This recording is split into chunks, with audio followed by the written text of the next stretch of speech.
Welcome to week 6 of Camp Chewonki at Helm, everyone. I'm Charlie Fear, the director of Camp Chewonki for Boys, and this week's theme is energy. And in visual arts, we're going to be specifically focused on the idea of kinetic energy and how that can apply to art.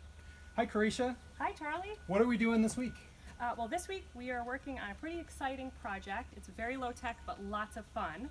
And we are working on these optical illusion sort of little gadgets here, these artistic little toys.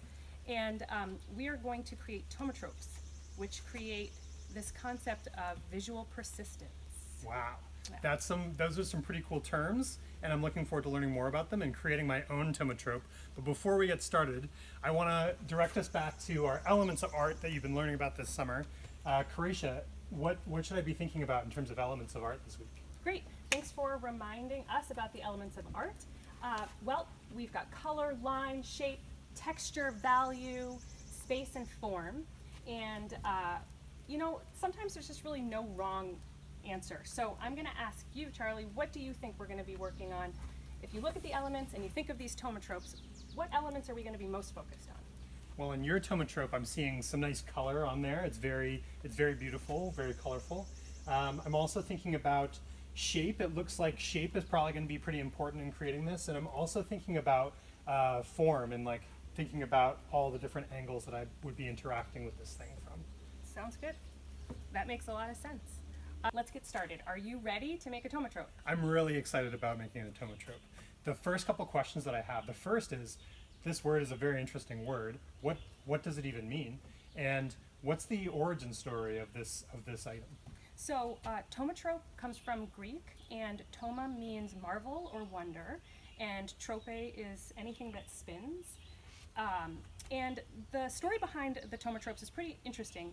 It was originally designed as a scientific tool to demonstrate the concept of visual persistence, which is basically when our eye has visual memory, it holds that image for just a number of seconds after the image leaves our vision. And so this object was meant to demonstrate how you can combine two images and they begin to overlap and become one. And it was really designed and marketed in about the 1920s, 1924.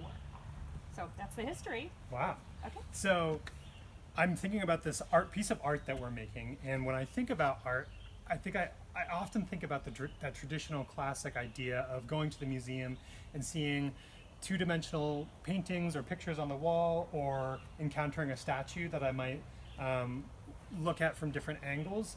But it also always feels like this passive, like I'm looking at something but not touching something. And this feels different. Yes, that's a great point. I think the really amazing part about this activity, this artistic activity, is that it hits so many interesting and exciting points. It totally encompasses optical illusion. It is kinetic. It moves. That's any art that moves is kinetic. And it's interactive, in which the art itself requires the participation of someone to make the art happen. And so in all of those ways, it's just pretty exciting and fun. So tell me about your design. I noticed that you have a frog on a lily pad. I'm curious how you were inspired to choose that, and what you're hoping folks at home will select for their inspiration. Yes. So thaumatropes historically have included themes of birds in cages and things like that, and I felt like I really want to be more inspired by nature and organisms in their natural environments. And so that's what I'm encouraging campers to think about. And for this, it's a frog upside down, but now it's right side up, on a lily pad. And again, the concept is that these two different images, when seen quickly, start to blend together, and you will see the frog sitting on the lily pad. So you and I both need to come up with our own concepts of what we're going to do and go ahead and make our thaumatropes. Do you have an idea of what you'd like to do today? I do. Mine is actually nature adjacent. It's still an animal, but I have decided to create a thaumatrope with my dog Bergie on it, and she's going to be catching a frisbee. That sounds fantastic. So I'll share my second idea. I thought of a butterfly on some milkweed, and I just wanted to remind folks that it's really helpful to have a concrete image to work from. Using your imagination is always wonderful, but if you're going for an accurate drawing, it's always great to have some kind of image to look at. A reference. Absolutely, yes.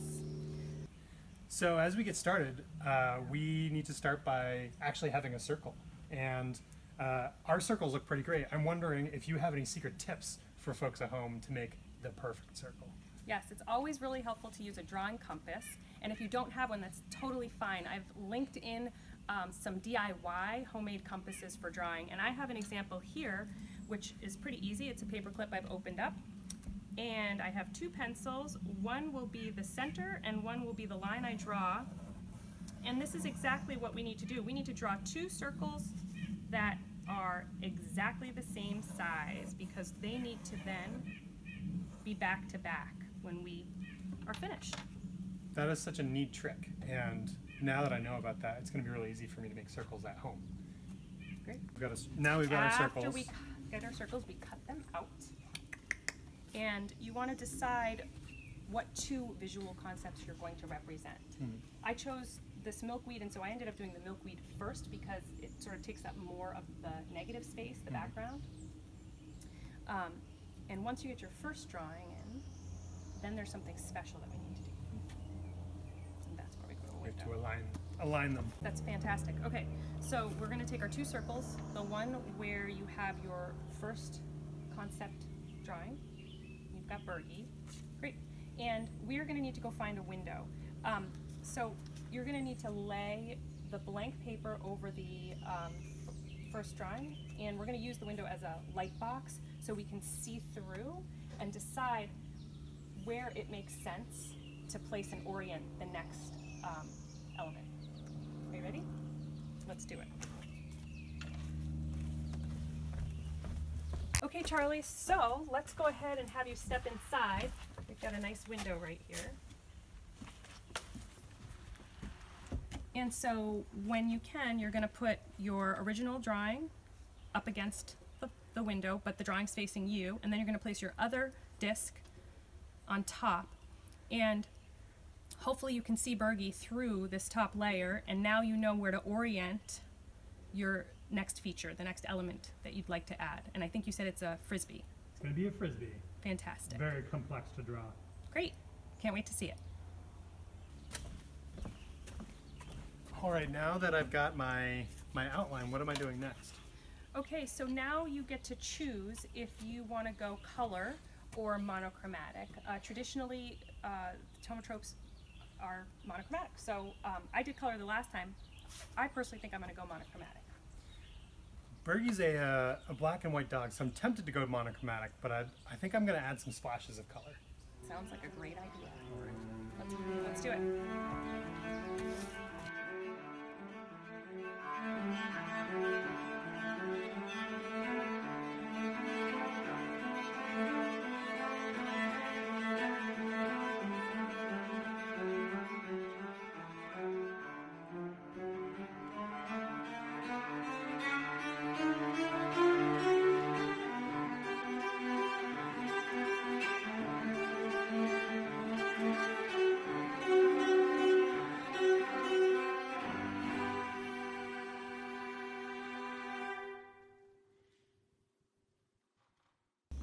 How's it going, Charlie?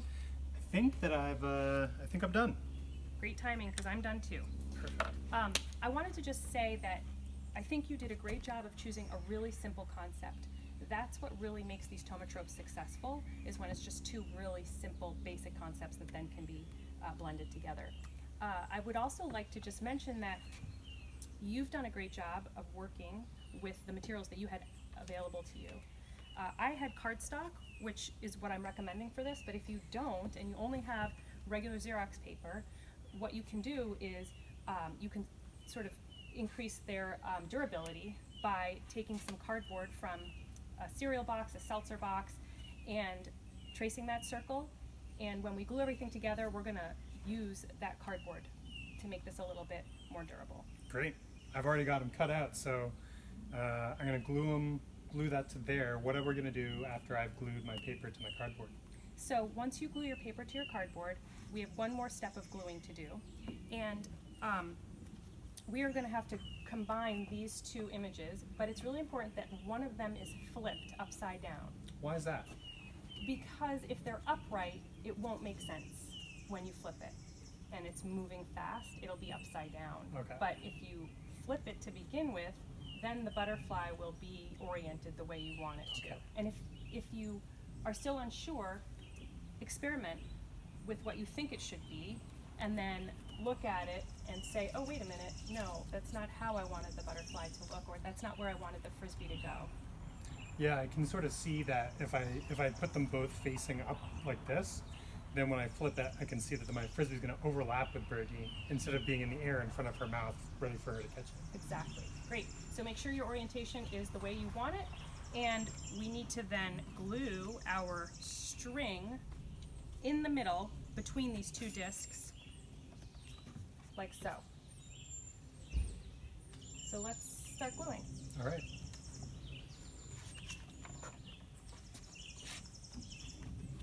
So I know how I am with a glue stick. Do you have any recommendations for folks at home to make sure they don't get glue all over their home?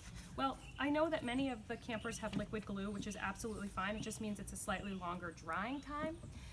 But this is the one time where you actually want the glue stick to cover every single bit of paper. The more that the paper is covered, the better that this will work. So let's see, I almost messed up my orientation. Okay, don't want to do that. So I've got my first disc glued, and I'm going to lay my string across the center. And now I need to get my next disc glued. And again, with the glue stick, you have to work a little faster than you do with liquid glue.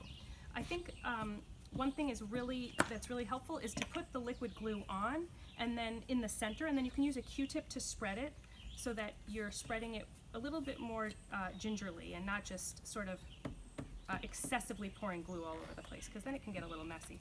I also like to use paper to glue on so that the surface that I'm gluing on underneath the paper doesn't end up with glue on it.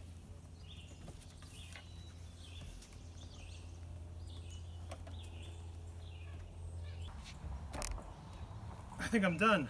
Great. You ready? I think so. There's Bergie. Okay, I'll let you go first. Oh, I see it. It's fantastic. Oh, it's funny. She's so happy. All right, are you ready for mine? Yeah. I've got a lot of glue on my fingers. It's making it hard to twist this.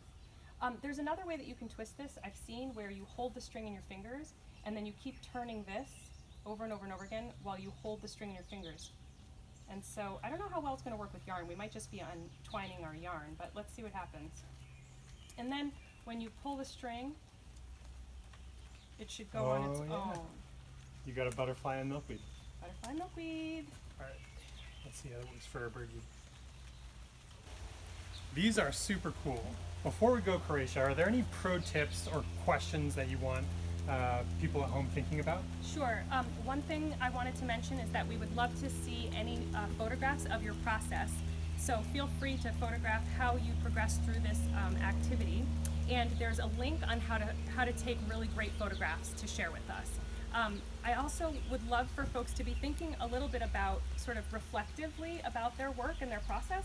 So consider like what went well in this process for you, maybe what was a big challenge, and if you had a friend that was just about to start this project, what would be the one piece of advice that you would give them that you learned, your sort of big takeaway? I think my advice would be to keep it simple. I think I did, like you said, a good job of that. Definitely. And yeah, just continuing to work on making my edges a little bit smoother. But we're really looking forward to seeing what your Thaumatropes look like this week. Make sure to share them on the website. And I want to say a big thank you to Croatia for showing me how to make this really cool thing today. So thanks, Croatia, and see you guys again soon. Thanks. Bye.